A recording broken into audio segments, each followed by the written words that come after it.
quite some time. Andrew McKenzie made it very clear quite a long time ago that he wants to focus on what they call their four pillars, or their base assets, and that's iron ore, petroleum, metallurgical coal, and copper.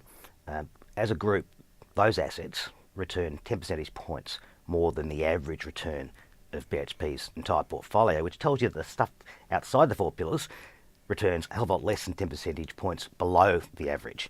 And so it makes sense. If you want to focus your investment on your best assets and leverage your returns to shareholders, you create some distance. Now, they've been looking at structural solutions. Demerger was one of the options. It means putting everything you don't want into one basket and giving it to your shareholders. The other one was sales process for some of the assets. And so we know they've run quite a long process of trying to sell the Nickel West assets in West Australia. And a lot of people went along and kicked the tyres, the Glencores of the world, the X2 Resources of the world. And unfortunately, those assets also come with quite a big capital expenditure commitment in future. And it looks like no one was prepared to give BHP the price that they wanted for those assets, which is why they've reverted now back to the demerger option, which is not a straightforward option. What will be fascinating to see is exactly what they put into it, because the analysts have been saying over the last few months that if they put everything other than the four pillars into this basket, this new company, it could be anything up to $15 billion worth of assets. Right, so that would include, though, the Hunter Valley energy coal mines, which are actually quite good mines. But in there, you'd have Nickel West, so it's a very large nickel business, which BHP bought when they acquired Western Mining. It would include aluminium here in South Africa. It would include a very good manganese business in the west. It would have some base metal mines in it. It would have South African coal, energy coal, definitely, because they're not very good assets. One assumes, because they're predominantly Australian assets, to be headquartered in Australia. And one assumes, because the DLC is two companies stapled together, but the assets reside wherever they came from originally. So you've got a mix of both. So there's going to have to be some sort of compensatory mechanism for at least one of the sets of shareholders. So you'll assume that it'll be a demerger to one set of shareholders with a share buyback or a cash distribution to probably the Billiton shareholders, or the Billiton vehicle. So it's going to be quite interesting. There'll be interesting tax implications, given that you're moving assets that have been sitting inside these structures now for quite some time. Be fascinating to see exactly how they structure, when they plan to do it, what value they put on, and obviously what assets they put into it. So if I was a BHP shareholder, should I be excited about the potential for this coming through?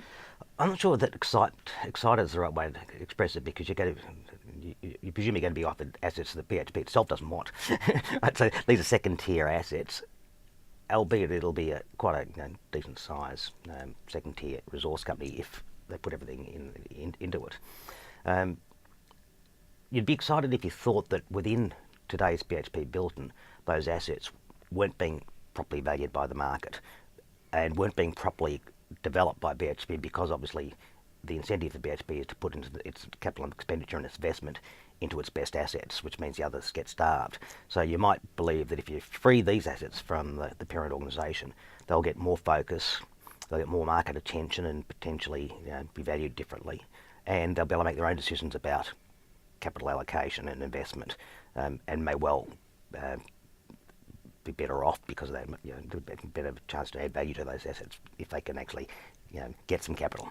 So I think that it's going to be, it will be interesting to see how it works out. Potentially it can create significant value in BHP Billiton by getting rid of the lower returning assets, and potentially it could create quite a significant uplift in value of those assets that are discarded. But until we see the detail, it's actually hard to come to any sort of conclusive judgment. And does this indicate a specific situation that BHP's in, or do you think this is really a reflection of the broader trends affecting Australia's resource industry?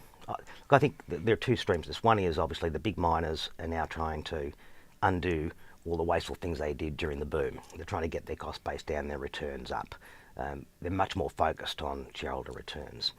And they've had a chance to step back and say, oh, we did some things post the 2008 period, which with hindsight we probably shouldn't have done. And we've invested in assets which at today's commodity prices just don't look as attractive as they did when prices were 2 or 3 times today's level. So there's a bit of that.